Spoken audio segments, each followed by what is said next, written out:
Hello everyone and welcome to my channel Infused Transitions. I would like to invite you to subscribe and hit that like button if you feel so inclined to do so. Please feel free to click off if none of these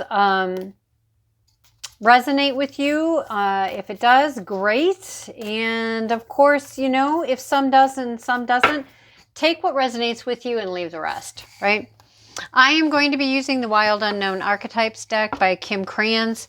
I am going to be looking at just, you know, this is a general reading, of course. So just what archetype are we operating in now?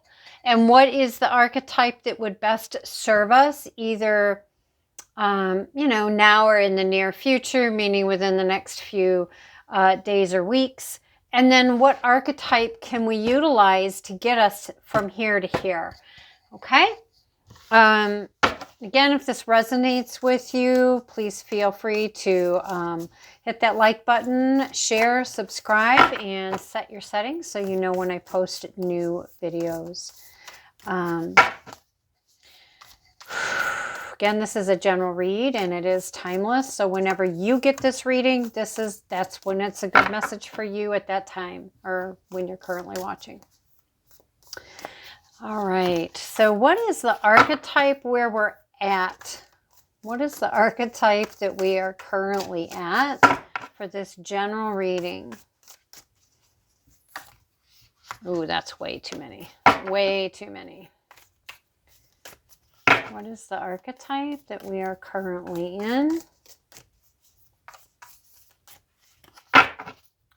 What is the archetype we are currently in?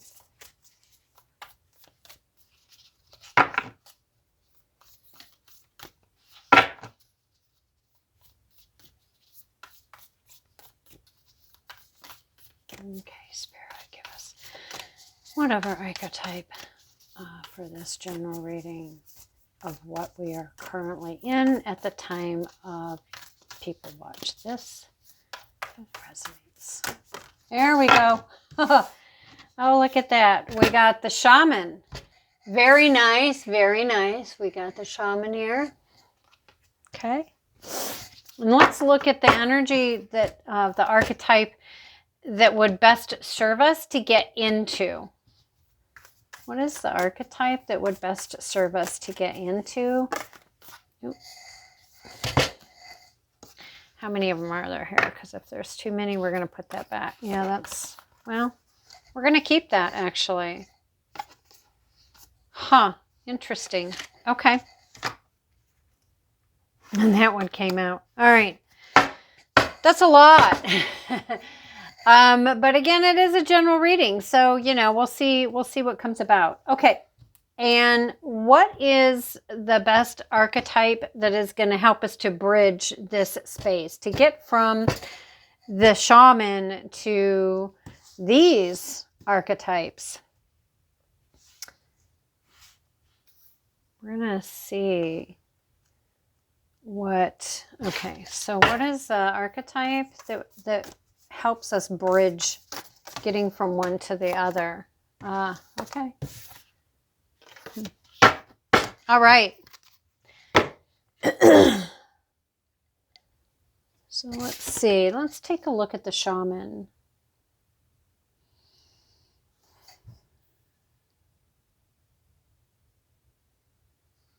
I will read the book for you guys once I get to a certain extent. So one thing I notice is that within the palm of this hand, and I really don't think the camera is going to be able to pick that up, but it almost looks like there's a heart in the palm of your hand. It's like, you know, you hold your heart in the palm of your hand, but it is open, right? It's open.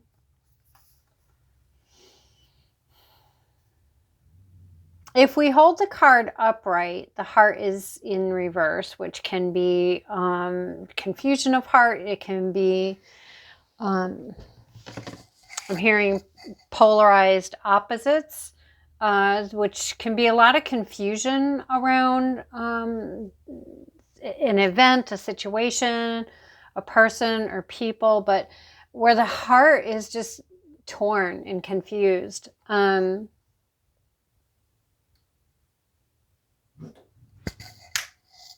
Sorry if you hear that. My dog's in the background and there's a cat outdoors that it doesn't care for.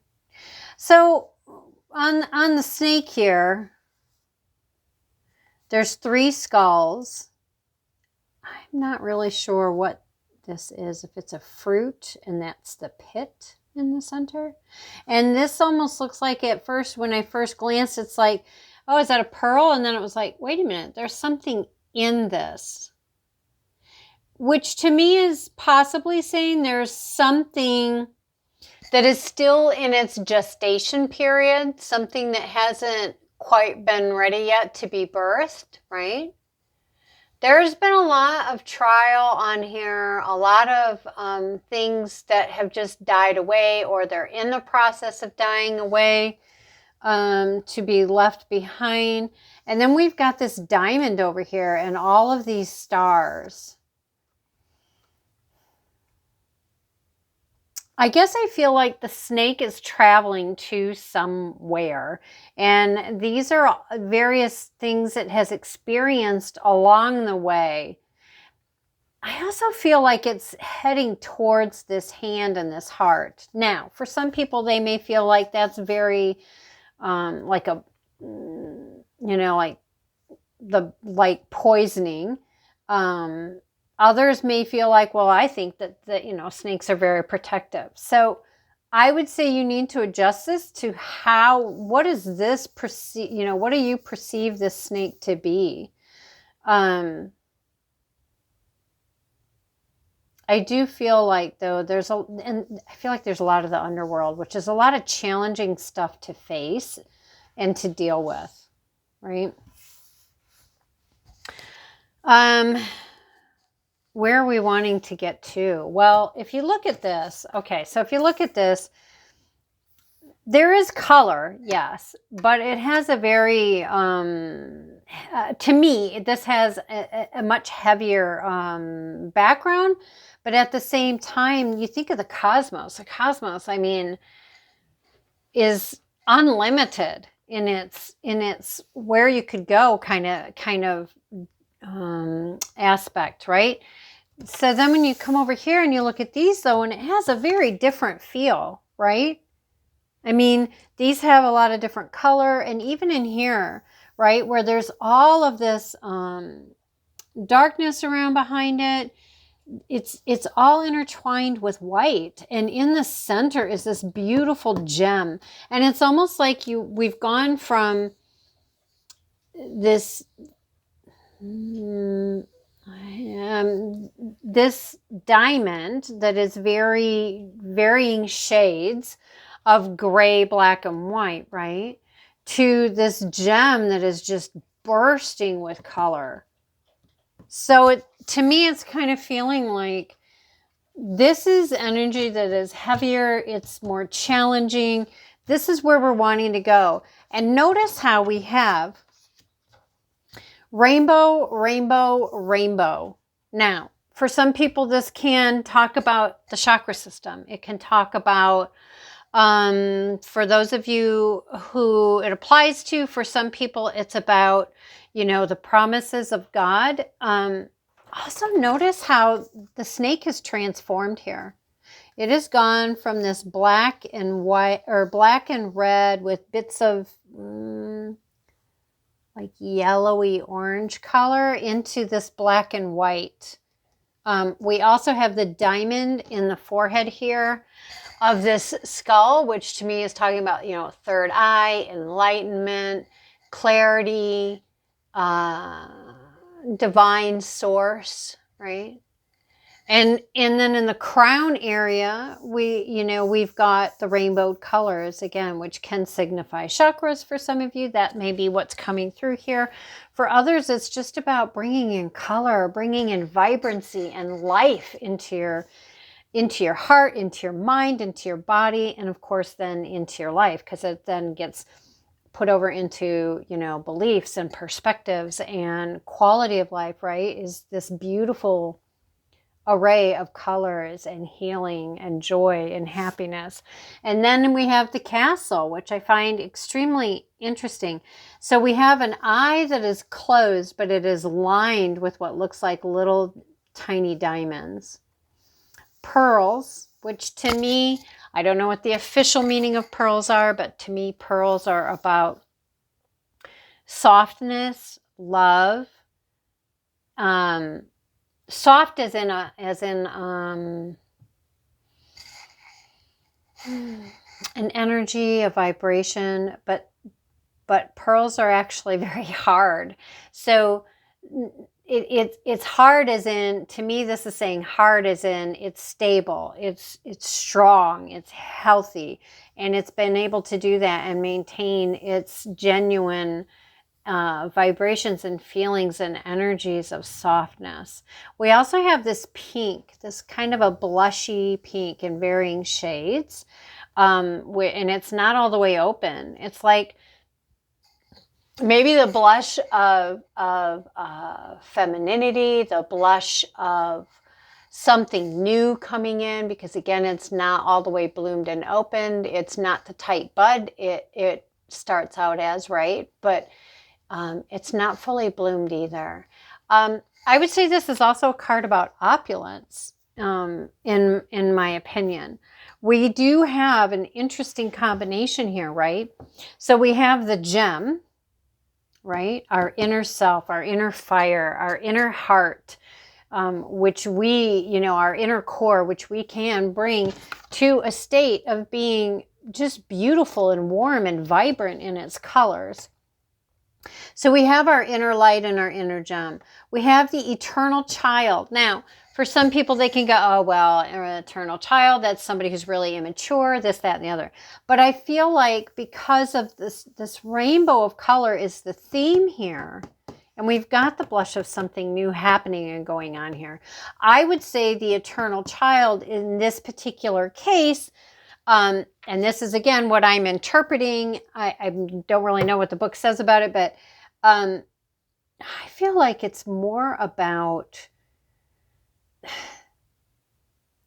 that vibrancy and that joy that children have. And I think it's about kids are more open to possibilities, to limitlessness, to taking chances, to being willing to accept a concept that an adult would go, yeah, that ain't gonna happen. And a kid, well, it could, you don't know, right? I also feel like because this one is showing a lot of the orange and the yellow and the red, this is about the lower three chakras, root, sacral, and solar plexus. Maybe for some, there's some healing that needs to take place in these three chakras that will allow this rainbow of color to become fully vibrant and fully open and fully there. There could be for some childhood traumas that might have to be healed, or maybe I'm hearing perceptions. So maybe there are some perceptions for some who maybe didn't have a so wonderful childhood, that these perceptions require the love, the kiss, the joy, the healing, reparenting to bring you into a state of balance, alignment, and harmony, so the eternal child in a healthy way, right, can come forward and be open to possibilities and change. And then we have the warrior, and I find this really interesting. I mean, this combination is really interesting. So, I see. Okay, so I'm getting like the warrior is the one who watches over the eternal child. It's the one who watches over our internal gem, our internal light, our internal flame, right? Which is going to help us to manifest beauty here. I do see a lot of the green, which again, for some people, green represents the heart chakra. So for some, it just represents being very earthy, very grounded, a very healing and beautiful energy. The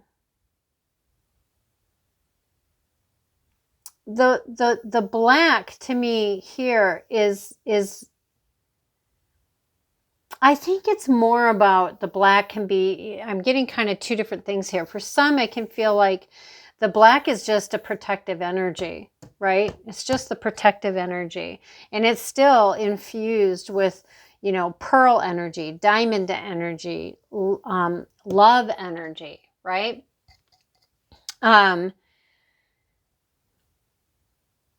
It still has that sense of formality and opulence, right? Because we have black and white, black tie, black and white is usually very formal attire, formal wear.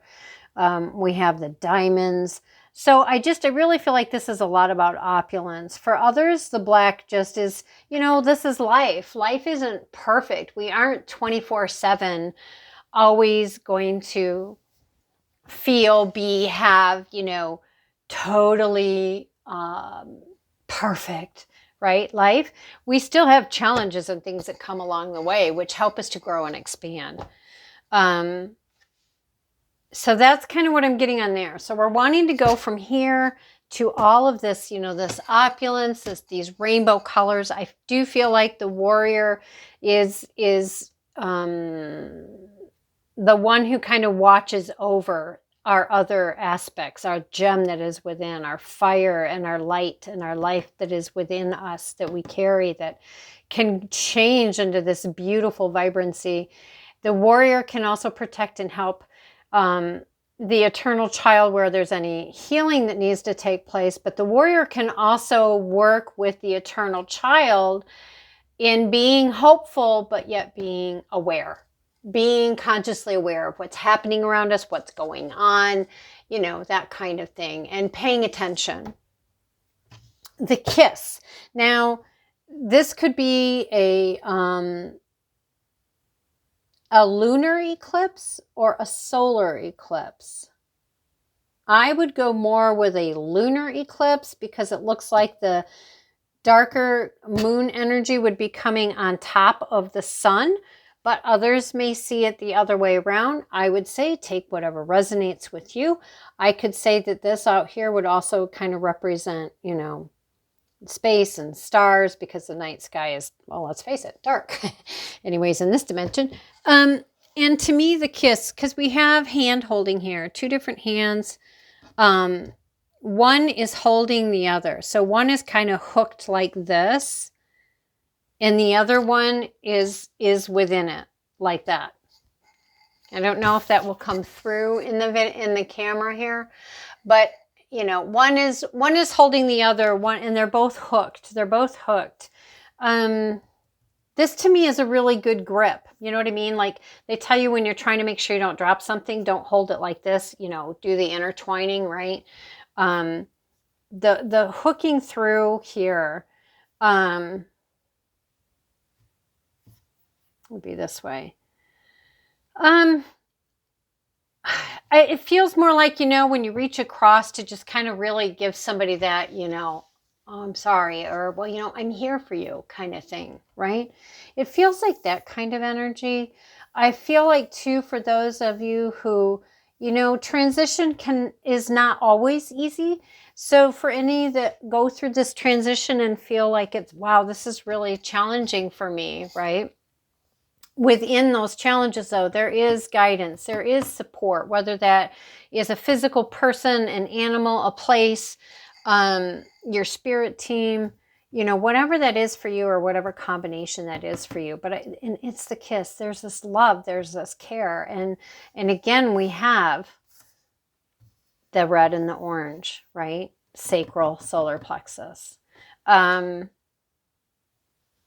it feels like, you know, the sacral solar plexus, yes, possibly the root as well, but that it really feels like the sacral most, and then the solar plexus, and then possibly the root would be where the most stepping into those energies in a positive way is what would bring us from here to here. Okay, so we can look very quickly what the book has to say about these. But I think that that's a pretty clear reading to me anyway. All right, so for the shaman, we've got the magi, the sorcerer, the medicine woman. 3 archetypal ingredients constitute the shaman, and all must be present in order to reveal its magic. First, the shaman is activated by long-standing and diligent study. Second, and I'm paraphrasing, I'm not reading everything here. Second, its orientation is generously and accurately aimed towards healing of the self, the other, and the culture. And third, the shaman has a knack for finding doorways to the other world, allowing psychic vision and old magic to leak into this world.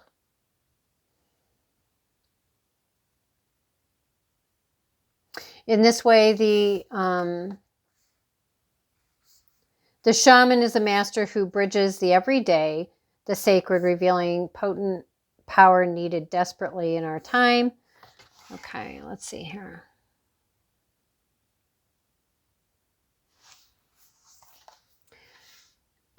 So when this is in alignment, it's fearless student and practitioner. When it's out of alignment, it overpromises, it blames, it hurts self and others, right? I'm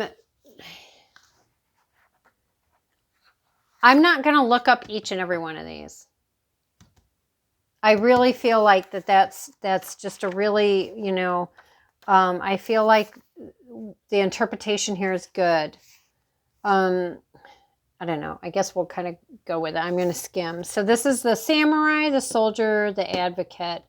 Often look at the warrior as an armored figure with a sword in hand moving blindly, yet the deeper aspect toward battle. Yet the deeper aspect of this archetype brings us face to face with death itself. The warrior stands precariously at the edge of life and death, trusting the eternal to guide the sword's blade. The warrior's work requires presence, alignment, and purpose.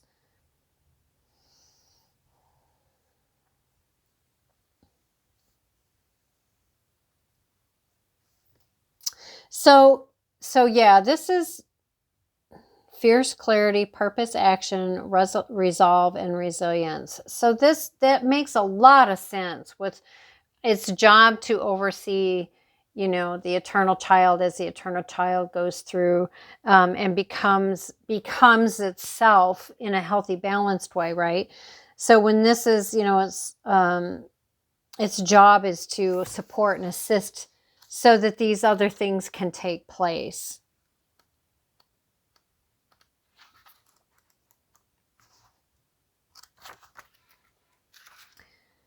The inner child, the child of joy. When this is in alignment, it's joyful, playful, and accepts all magic, right? So again, there is there's obviously there's more, but I really feel like that just kind of confirms with, kids, this is connected to being timeless, ageless, infinite aspects of life, radiates fearless, seeks joy above all else. It struggles at being bound to an aging body and physical limitations in a world that demands attention to detail and logistics. The child wants to nix all the rules and responsibilities and go beyond that. What others say is possible. So again, I really feel like,